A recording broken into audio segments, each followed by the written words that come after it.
My Martha always said you can tell the time of day by the way the sun warms the porch boards.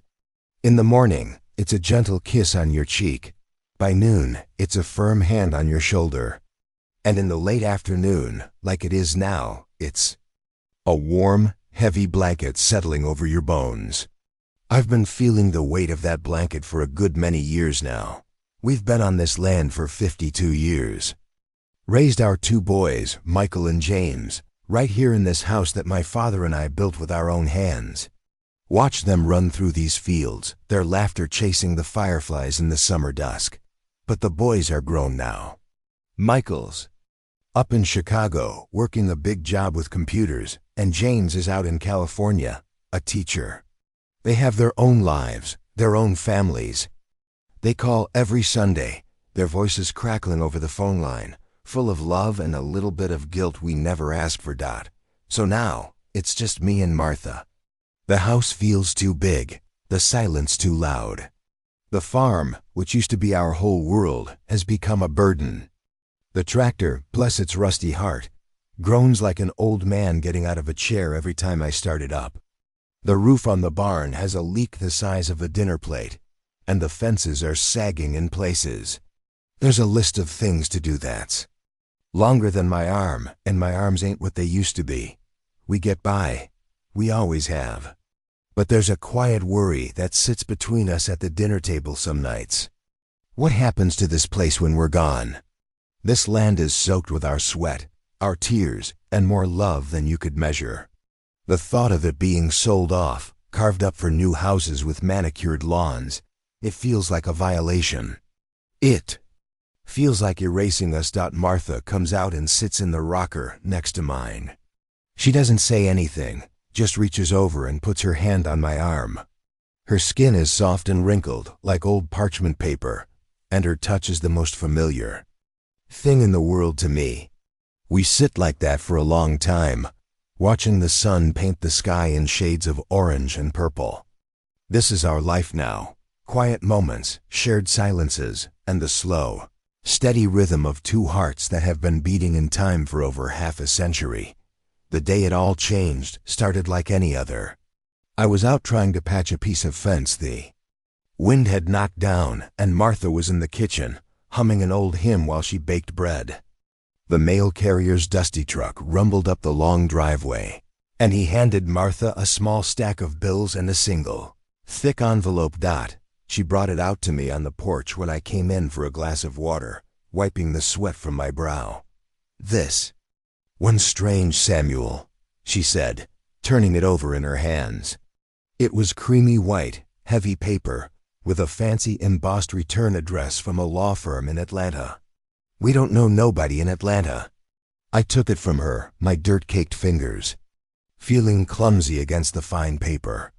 Probably just someone trying to sell us something we don't need, but I knew it wasn't. It felt different. It felt important. We sat down at the kitchen table, the smell of fresh bread filling the air, and I carefully slit the envelope. Open with one of Martha's kitchen knives. Inside was a letter, full of words I had to read 2 or 3 times to understand. Last will and testament. Bequest, beneficiary. Estate of Eleanor Vance. Eleanor Vance? Martha whispered. Her brow furrowed. I remember that name. She was my mother's cousin.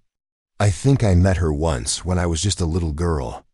A very quiet woman, wore a big hat with a feather in it.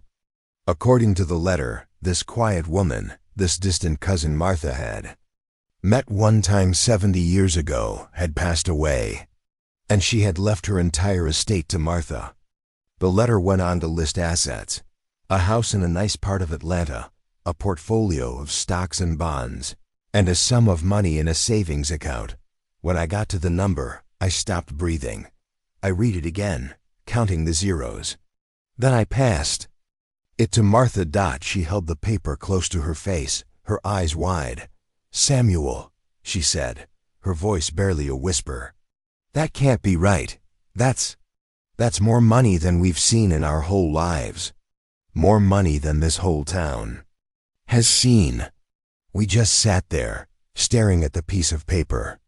The old grandfather clock in the hall ticked, loud and steady, marking the seconds of a life that had suddenly, impossibly, been turned upside down. It felt like a dream, a mistake. People like us didn't just get handed a fortune. Our lives were about hard work, making do, and thanking the Lord for small blessings. This wasn't a small blessing. This was a flood. The next few weeks were a blur of phone calls with the lawyer, a man with a smooth, patient voice who explained everything to us in simple terms. He assured us it was real. Cousin Eleanor had never married, had no children, and had lived a frugal life while investing wisely. She had remembered Martha, a sweet little girl she'd met at a family picnic long ago, and decided to leave her legacy to her. "What in the world are we going to do, Samuel?" Martha asked me one night as we lay in bed, the moonlight streaming through the window. "I don't know, honey," I said, and for the first time in a long time, I truly didn't single quotes the money changed things, but not in the ways you might think. We didn't go out and buy a fancy car and new clothes. What for? The truck ran fine, and our clothes were comfortable. But the quiet worry that had been our constant companion started to lift. When I looked at the leaky barn roof, I didn't feel a knot of anxiety in my stomach anymore. When the tractor sputtered, I didn't worry about how we'd afford to fix it. A weight had been lifted, a weight we hadn't even fully realized we were carrying. The lawyer suggested we come to Atlanta to see the house. "It's yours now, Mrs. Jackson. You should see what you own." So we did. Michael flew in from Chicago to drive us. He was stunned by the news, happy for us, but also worried. He'd been trying to get us to sell the farm and move into a smaller place near him for years. This, he thought, was the perfect opportunity. Eleanor's house was in a quiet, leafy neighborhood where all the lawns were perfectly green and all the houses were made of brick. It was beautiful. It had 2 floors, a kitchen with shiny new appliances that I wouldn't know how to turn on, and a backyard with a stone patio instead of dirt. We walked through the silent, empty rooms. The furniture was all covered in white sheets like ghosts. It was clean and spacious and cold. It didn't smell like anything. It didn't smell like baking bread or fresh-cut hay or the rain on dry earth. It didn't smell like home. That evening, Michael took us to a fancy restaurant. He was so excited, laying out all the possibilities. "You can sell the farm, Mom, Dad. You can live here. Or buy a condo near me or James. No more fixing fences, no more worrying about the crops. You've earned a rest. You can just live." Martha and I just picked in our food. I looked across the table at her. She was wearing her best church dress, and she looked so pretty, but her eyes were sad. She was looking out the window at the city lights, a million little stars that gave off no warmth. Later that night, back in the guest room of Eleanor's house, I couldn't sleep. I got up and sat in a chair by the window, looking out at the perfectly trimmed hedges. Martha came and stood behind me, placing her hands on my shoulders. "It's a nice house, Samuel," she said softly. "It is," I agreed. "But it's not ours." "No," I said, my voice thick with emotion. "It ain't." I reached up and covered her hand with mine. In that quiet, sterile room, I had a moment of pure clarity. I saw our farm. I saw the big oak tree we planted when Michael was born, its branches now thick and strong. I saw the porch swing where I first told Martha I loved her. I saw the spot in the field where our old dog, Buster, was buried. Every inch of that land held a memory. It wasn't just a piece of property. It was the story of our lives. Selling it wouldn't be a relief. It would be an amputation. "We're not selling the farm, are we?" she asked, though she already knew the answer. "No, Martha, we're going home." The next morning we told Michael. He was disappointed, I could see. He didn't understand. To him, the farm was a place of hard work and struggle. He couldn't see the soul of it like we could. But he loved us, so he just nodded and said, "Whatever makes you happy, Dad." When we got back home, the moment my feet hit our own dusty soil, I felt like I could breathe again. The air was sweet with the smell of honeysuckle. I walked out to the porch and sat in my rocker, and it felt like sinking into the arms of an old friend. But something was different now. The inheritance hadn't given us a reason to leave. It had given us a way to stay. A way to do it right. That first week back, I hired a crew of young men from town to fix the barn roof. It felt strange, paying someone to do work I'd always done myself. But as I watched them, strong and sure-footed up on that roof, I didn't feel useless. I felt smart. I felt like a general directing his troops. Martha and I sat on the porch and drank lemonade while they worked. The sound of hammers ringing through the air wasn't a noise. It was music. It was the sound of healing. Next, we bought a new tractor, a bright green, shiny one. The day it was delivered, I just stood there and looked at it for a long time. I ran my hand over the cool metal of the hood. I wasn't just buying a piece of machinery. I was buying time. I was buying back the years my tired body couldn't give me anymore. We started talking, really talking, about the future of the farm. For the first time, it wasn't a conversation filled with worry, but with possibility. We sold the house in Atlanta and invested the money smartly, just like the lawyer told us to. We had more than enough. What if, Martha said one evening, her eyes sparkling with an idea, what if we're not the only ones who need this place? She told me about an article she'd read, about children in the city who had never seen a real cow, who thought vegetables came from a can. She talked about our own grandkids, who loved visiting but whose hands were always too clean. And that's when the real change began. We didn't just fix the farm. We transformed it.